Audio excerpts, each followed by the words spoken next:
You're listening to Kerry Lutz's Financial Survival Network, where you get valuable information you just can't find anywhere else. To thrive in today's trying times, you need the Financial Survival Network, now more than ever. Go to financialsurvivalnetwork.com and get your free newsletter and gift. Financial Survival Network, now more than ever. Welcome. You are listening to the Financial Survival Network. I'm Kerry Lutz. Today is 3/24/21. And are you thinking about a startup? You're thinking about where the best place to do it is? Maybe you've got flexibility. You could do it any place in the world. Do you want to go to Amsterdam in the Netherlands, Atlanta in the US, or New York or LA? Well, those questions and more can be answered. You just need to look at StartupBlink.com. That's StartupBlink.com. Eli David, one of the principals of the company, is here with us now. It's purely an informational tool that will really help you to clarify your goals, the quality of startups that are taking place in a particular market area, and perhaps where best to do your startup. Eli, it's great to have you on the show. Oh, by the way, if you have any questions and you want some more information, perhaps where your city ranks here, just send us an email, kl@kerrylutz.com. Eli, it's great to have you on. So, and again, it's startupblink.com. This website looks like it took a monumental effort.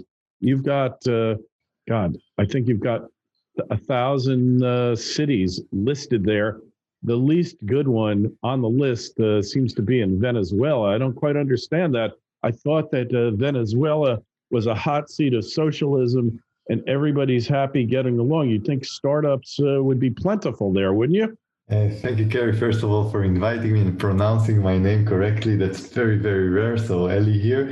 Venezuela, you would think it would be a socialist miracle, and not the case. I was actually there, Kerry, in 2007.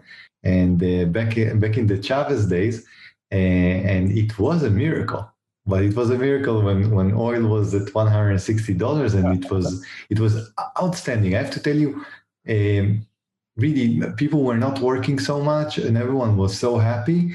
And I'm an economist, I have to say. So when I was there, I was trying to understand it, and I said to myself, there might be something here. I can't get it.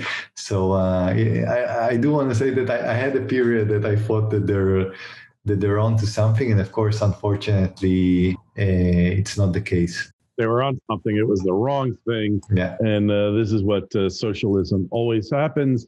Going back to when the Pilgrims stepped off the Mayflower, and at that time they were communal farmers, and they almost starved to death. It wasn't until they split up the land and each person could produce everything they were capable of producing. And if you didn't produce, you didn't eat. And then all of a sudden the colony took off. But anyways, we don't need to go back in history. We just need to look at what's happening now, and you can understand it. So interesting, what I was surprised about is the number one startup mecca is the San Francisco Bay in California.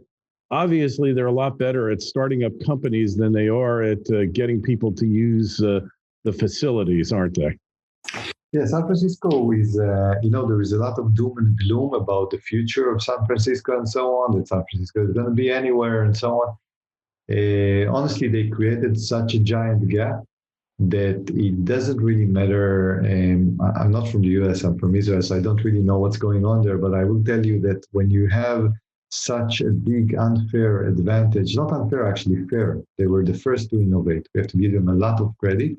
When you have this creation of a story or a narrative that is so strong, honestly, it's very hard to mess it up. There isn't that much that you can do to destroy a story like this, because everyone knows it's the best place. And although people know that there is high cost of living, and probably a few issues that are more on the economical level or the social level and so on, still everyone knows that in the startup world, you want to get close to the place where all the connected people and all the high quality people are. And now it's by definition San Francisco. It's the meeting place. Just like, if you had to meet a friend You meet them at the town hall or close to the municipality or wherever, or the big park. That's where everyone is going, even without scheduling meetings, because they know that this is going to be the mecca where everyone is. So San Francisco does have a massive advantage still. I do want to tell you, Kerry, that this advantage is closing a little bit. We see this in 2017 when we launched. They were about 8 times better than any ecosystem out there. Now they're about 3.5 times better. And I'm going to give you a spoiler alert from our 2021 report. The margins are decreasing. The margins are decreasing, and San Francisco is still gonna, even if the city is continuing to lose its appeal, it's gonna take at least, I think, 6-7 years before we would see a real contender. But it's not as big of a gap as before. It was like a team from the NBA playing the little league game, and now it's closing. So some bad things are happening there, but it's still, with all the respect, a massive ecosystem, a real supernova. And I'm hoping it will continue this way, because most of our innovation in the last few decades have happened there. There are lots of innovators, risk takers, people that are going there from the gold rush up until today. It's beautiful to see. And I have a feeling that when, things are going to get a little bit more aware, that people in the city are going to get a little bit more aware that the trend is not so good, there's going to be a little bit of awakening in order to preserve this beautiful status of this beautiful city. But still, totally number one. Who's gonna go and so let me actually do a quick speak a little bit about the rankings themselves. We're talking here about a mathematical formula that is running, as you mentioned, Kerry, in StartupBlink.com. You would see a map with almost 100,000 entities, a very big sample. We're also working with a few global data partners like Crunchbase and Meetup and so on, supplementing a lot of data. We built a formula that ranks the ecosystem of 1,000 cities, 100 countries. The formula has about 35 parameters. You can read about it. I'm not going to tell you all the story. There is a methodology part in the global report that we released, but it's very well thought. We're really spending a lot of time because we know that people are making decisions based on this. So back to your question, San Francisco is still there. The city that is closing gaps the fastest is currently at number 6 in the world, and that's Beijing. It's growing amazingly. Every report that we do, it jumps by 10 places or 5 places or so on. In the last report, it jumped by 11 places to arrive to number 6. I still think there is a long way to wait until there's going to be a change. Personally, I'm hoping there wouldn't be. I just love San Francisco and the creation and the beauty and the freedom and a lot of the good things that happen there. But definitely there are a few contenders globally that are rising. All right. Well, really interesting. What I also found interesting on your list, shocked me, in fact, is that when we use total score, number 2, who do you think it is out there? Who do you think is number 2 on the startup ecosystem ranking? Would you be surprised if I told you New York City, a place where they absolutely loathe business? They can't wait to shut them down, lock them down, overtax them, tax them so they move to another state, another country. They don't care. As long as you leave New York alone. That just shocked me, Eli. Yes. So let me tell you, the thing is that when a city is becoming very, very successful, the policymaker can become a little bit more, a prestigious mindset, or maybe even a closed club mindset, because the city is successful. So in a way, I have to say, it's a very natural process. You see it also in San Francisco. When a city has so much success, it tends not to try too much. It would not market itself. It would not try to welcome and so on, because by definition, there is success. So in a way, it's a little bit annoying, but still a very natural thing that is basically saying, look, we're so good that you have to try really hard to arrive to us. Some of those cities, by the way, would prefer to keep the quality high by making sure that only, entrepreneurs with very high, resources, with a lot of investment, would be able to do business in the city because they don't want to lower the quality of the business in the city as well. Again, a little bit annoying, but then again, when you're winning, you're winning. And the cities that are losing are actually the cities where you have very high quality public sector officials.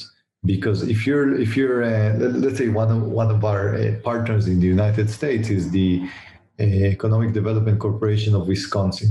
And cities like Madison and Milwaukee and so on that are also doing very well. And you see that in Canada, for example, we're working with the Economic Development Corporation of Kingston and Edmonton, again, not the Toronto and Vancouver. The cities that are a little bit not considered as historical hubs are the cities where you would have a public sector that is totally geared towards business. And I honestly think it's a natural process. When you're up, you don't care that much. When your starting point is a little bit lower, you're going to try hard and you're going to be very, very welcoming. And I think it's totally okay, to be honest. All right. Well, that's interesting. And hey, any countries on this list that are really surprising to you personally after having compiled this data for all these years? Don't just survive, thrive. The Financial Survival Network. Goldterra Resource Corp is a gold exploration company that has assembled a highly prospective district-scale land position on the doorstep of the city of Yellowknife in Canada's Northwest Territories. Goldterra is currently focused on expanding and delineating gold resources at the company's Yellowknife City Gold Project with a goal of discovering over 5 million ounces. With ready access to infrastructure and multiple high-grade gold discoveries, Goldterra is on track to re-establishing Yellowknife as one of the premier gold mining districts in Canada. Goldterra trades as YGT in Toronto and YGTFF on the OTC. For more information, go to goldterracorp.com. That's goldterracorp.com. This is the Financial Survival Network, the information you need to thrive now more than ever.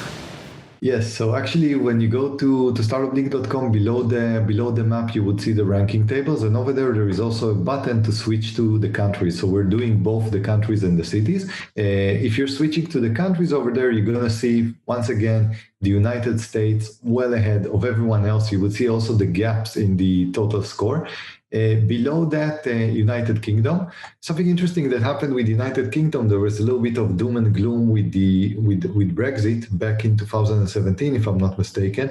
And we've seen that actually they managed to maintain a very, very strong position. Although they had Brexit, there was a little bit of a feeling that a lot of businesses are going to run away from United Kingdom. Didn't really happen. So the United Kingdom is super strong at number 2. The third country, and I'm not biased, is Israel at number 3. The country's ranking is done per population, and what's happening in Israel is actually pretty astounding as for the startup ecosystem and also the actual impact it has on the economy, on the revenues, and so on. Canada, number 4, also doing relatively well. And then after that, Germany. Interesting locations that I think are counterintuitive. One of them would be the small country of Estonia at number 11. It's a country of less than 2 million people that is doing well. A lot of people are talking about it as a digital nation. Blockchain and everything is digitalized, so that's pretty cool. Finland at number 13. Once again, a very small country. China at number 14, but China has leaped 13 places. If it does another leap of 13 places, it's going to be number 1. But of course, it's harder to leap as you're advancing. But really, some very interesting things are happening in China now as for development of the ecosystem. Let me see if I can see another strong country in South America. The strongest one would be Brazil at number 20, definitely the biggest hub in South America. And another interesting country would be Taiwan. Taiwan is at number 30. Very strong ecosystem. Good things are happening there. Giant companies in the past, like semiconductor companies and so on. And now they're really trying to build a very strong ecosystem. So Taiwan is one more of those interesting locations. That is really fascinating there.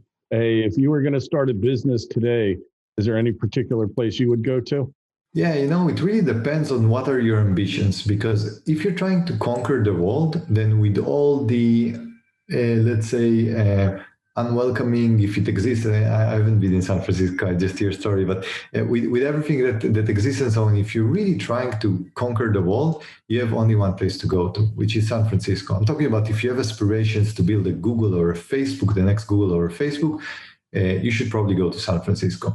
However, I have to say that it really depends also on your vertical. For example, if you're interested in doing something that has to do with hardware and IoT, you should probably go to a place like Boston, which is doing great on hardware and IoT, Shenzhen in China as well, Beijing, Taipei, even Moscow.